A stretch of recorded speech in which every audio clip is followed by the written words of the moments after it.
Hey, it's Lindsay, branch manager at Applied Mortgage. Coming to you on today's episode of the Applied Mortgage Community Show, we will feature Meghan McCormick teaching us about all things we should know when considering listing our home.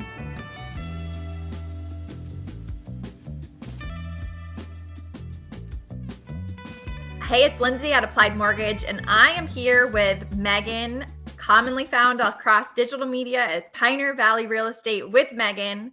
And Meghan's been a real estate agent here in the Northampton area for quite a while. One of my favorite people to do videos and educational information with, because she's always willing to just share all of the great tips and everything that she has. So Meghan, you want to just tell us a little bit about yourself and your history in real estate? Absolutely. Thank you for having me on today. Meghan McCormick. I have been a realtor since 2013.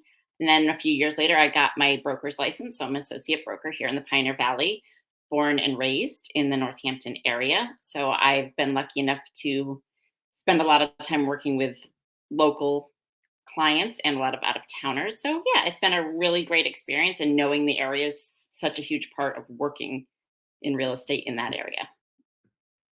Awesome. And I was admiring your horse picture behind you. And so you also have some experience with probably understanding some horse farms, and for those of us in the area that are interested in those type of properties too. Absolutely. I love my horses, had them all my life. So I love to represent, the equestrian properties in the area, or people that are looking for any type of farm or land. And it's a lot of fun for me to be outside and be with the animals. Awesome. That's so great. And being a native of the area too, you know the ins and outs of whether it's an equestrian property or anything else. So we are actually going to be asking Meghan today more from the perspective of a listing side. If you're ready to sell your house, I know there are so many people who have been thinking about selling, but it's been tricky. And when's the right timing? So when you're having just kind of that initial conversation, which sometimes is the scary part to like pick up the phone. What does a listing realtor need to know about somebody's house or about their situation just to kind of get started? Sure. Yep. So our first meeting is our phone conversation, unless they stop you on the street and want to have a conversation. So the things we need to know are: one, what is your motive? Do you need to sell? Do you want to sell? Are you moving out of the area, downsizing, upside? So it's good to know the background and where you're coming from and what you want to do. Um, as far as your property is concerned, it's good for us to know the age of it, um, and things like the age of the roof, the age of the mechanicals, all those sorts of pieces that help us to understand. And then we go deeper into detail. So the initial meeting, so to speak, is just basic, very basic information, because we haven't seen it. And our opinions and what we need to know can change so much once we get there. Have you done updates? Have you painted? There's so many questions, but the initial conversation is just more to get to know each other, make sure we click, because that is so important, making sure that you really get along with the people you're working with, because it's such an emotional investment in your life and time in your life to buy or sell a property. So it's really important that we get along as client and realtor.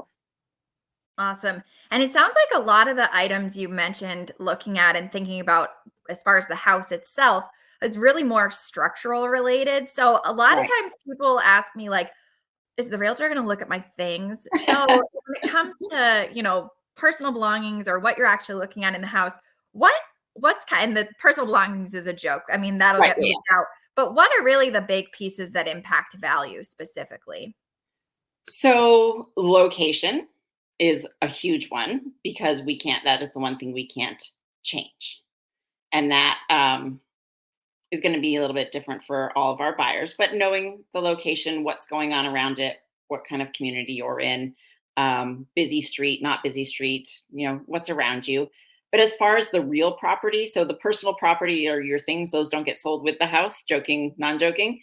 But the real property and the land on which it sits are what we are concerned with. The big ticket items, like I mentioned, are your heating systems, as the construction of your home, the age of your home, the updates you've done. We're looking, at those big basic things, because those are the big ticket items. So if someone moves in and they have a new heating system, a new roof, all that, then they can just worry about the cosmetics, new appliances, things such as that.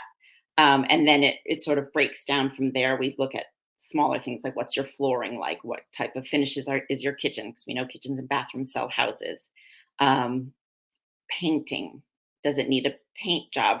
Do you have a child who liked neon blue, which is a great color, but if you have muted tones and you have the ability to paint some of those brighter colors, maybe some earth tones just to make it more neutral, things like that is what we are looking at when we come to see your property. That makes sense. My childhood bedroom was bright purple and my brother's was bright blue. So they probably took that out of the house really quickly. Right. That's really helpful. Now, I'm sure when it's a buyer's market or a seller's market, there's some differences and it'll obviously vary from one property to another too. But as far as whether or not repairs are even necessary, is there, and this is obviously generally speaking, of course, Right. you're not looking at a specific property, but Right. is there one thing that kind of stands out that people should, or maybe even shouldn't be doing now that they think they should? So we look at return on investment for the projects that you're going to do. So what's going to bring you the best value to your home, or what isn't? And it can be quite difficult. As I said, kitchens and bathrooms sell homes. So if your kitchen is in complete disrepair and you can do painting, or you're really good at tiling. I just had a seller who was great at tiling, so she put in new countertops and tiled it herself, because that's going to play into a lot too, is how much money you have to put into the house. Because if you do your kitchen, your roof, your bathrooms, things like that, you're going to get your money back and then some, because there is that factor of someone being able to move right in.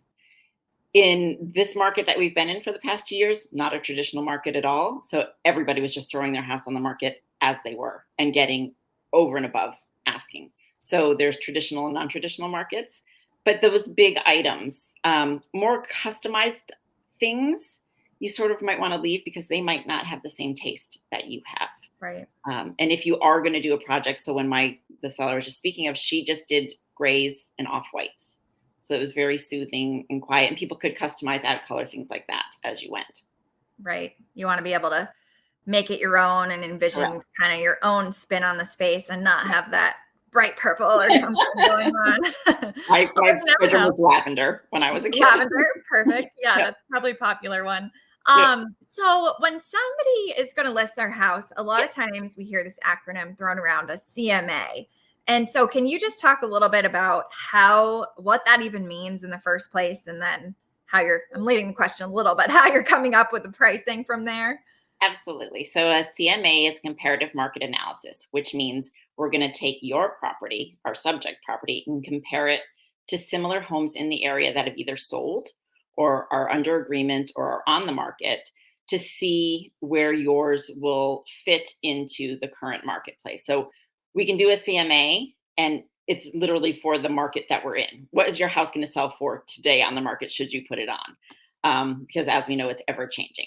So we look at, like I was just talking about, the levels of finish in your home compared to another, the lot size of your property compared to another, the age of your home, compare it to another. So then we'll do pluses and minuses, because sometimes we'll find a house that's almost the same as yours, but it might have a 2-bay garage instead of a 1-bay garage. So we have to add or take away as needed to come up with an approximate price range of where your house would be in today's market. So we'll do all of that for you. Once we go see your home, have been in it and look at it, then we can step back, go back to our computer, pull up properties in the area, and that's where we get our comparative market analysis from. And that sounds really important too when it comes to having the appraisal of the property done later on. I'm just thinking from the lender's perspective. I mean, many of the same things. That's exactly what the appraiser's looking at. Yeah. When you're a listing agent, is it typical that the appraiser asks for some of the comparable sales that you had come up with originally? Sometimes, yes, especially if it's a little bit of a unique property, or maybe out in the hill towns. I try to always, as a listing agent, the appraiser calls us to make the appointment to be there. I try to always be there to meet them and have my comps with me, just in case, or show them I always offer to give them to them so they can see where I came up with that number. But they're going to do their own research as well. They're going to look at price per square foot kind of analogies and things like that, so that I just like to be at the ready to help them out. in the best Yeah. way So all the possible. more reason using a real estate agent that's really experienced in the specific market you're in is so important Absolutely. to have all of those. So when you are listing a home, is it typical that you would also bring buyers to the home, and would you represent those buyers, or how does that usually work? So that's called dual agency, where you would represent both the buyer and the seller. So you start as being the seller's agent. So my fiduciary responsibility is to them as my seller.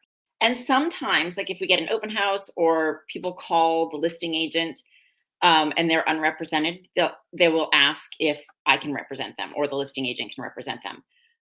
You have to make sure that both the seller and the buyer agree to that, because then you become more of a moderator in the deal. I couldn't advise either my seller or the buyer on how to go about their offer, their transaction, their counter offer, I can literally fill out the form for them, but they have to tell me all the information. I cannot advise either side, whether to take an offer, whether to take a counter offer. So it can be a slightly tricky area. Some agents are very well versed in it and they have no problem doing it. Some are uncomfortable. Sometimes your seller's uncomfortable because they feel like you were representing me first and I want you to just be mine. And that's fine. Everybody has to agree before you can move forward in dual agency. That makes a lot of sense. And what about the costs when you're working with a listing realtor? I know right now some people are saying, oh, well, I'm going to do for sale by owner. And that makes my head spin, because I'll tell you, from the lender's side of the transaction, if it's for sale by owner, it is just so tricky. And there are Yeah. so many reasons that I can justify using a realtor. Yeah. But what about kind of the benefits of using a listing realtor, and then generally speaking, costs associated with that? So I'll start second question first. So our costs are our commission. So the commission that we and our brokerage offer, we be it 5%, 6%, 4%, whatever the commission rate is that you all agree. Again, everybody has to agree on it. It's a negotiation piece. But some real estate agencies are like, we don't do anything less than 6%. So that's your expense. That's 6% of the sale price of the home. And for that, the reason that we charge that's like getting paid. We are not on an hourly salary. We don't make, money from our broker unless we bring in. We're commission based. So for that, we are in charge of properly representing your property to the market. It's our marketing. Where are we going to put it out for sale? Where are people going to see it? We are taking the pictures. We take the drone pictures, anything that would best represent your property, because everybody now is on this. This is where the first listing is, on our phones, because people are looking at their phones. Buyers are so much more educated now than they were 15 years ago. So your property needs to stand out. And that is my job, to make sure that as many eyeballs as possible are on it. A lot of us will make dedicated websites for your property. So it's a single property website, just your property goes on it. So that's what we do. And then we help negotiate all those transactions. We're here for you through every step of the way, as a seller's agent and as a buyer's agent. We are here to hold your hand through this process. So that's sort of our job, is to be there for you and guide you and help you through the entire process of selling your home or buying a home. And it's definitely a process. That is so great. So, and you held up your cell phone. So what's the best way for somebody to get in contact with you if they wanted to get started listing their home or buying a home? They can call me, text me, email me. I feel like that's a song for some, Kim Possible or something. I don't know. I was just thinking, call me, Yeah. if you want to reach me. Yeah. My daughter loved that show, so I think that's Uh-huh. why it came to my brain. That's funny. You can call my cell phone. You can send me a text on it. You can email me. All of that things. I love a phone call. Or we can meet give me a phone call and say, hey, I'd like to meet in person. That's the way I like to meet with people. But in the days of COVID now, we've learned to do this via video. We can do a Zoom call, anything. FaceTime. Yeah. Awesome. Yeah. Great. Well, thank you so much for being here today, Meghan. And all that information was so helpful. Really, really appreciate it. And again, Meghan McCormick, you can call, text, email, whatever you need to do to reach her. And now we're all going to have that song stuck in our head for the rest of the day. You're welcome. Thanks, Meghan. Thanks, Lindsay. Have a great day. That's a wrap. Thanks so much for tuning in to our Applied Mortgage Community Show. As always, if you have any mortgage-related questions, please contact our team at Applied Mortgage, 413-586-5626, or appliedmortgageteam.com. And if you want to be featured on one of our episodes, let me know. We'd love to have you.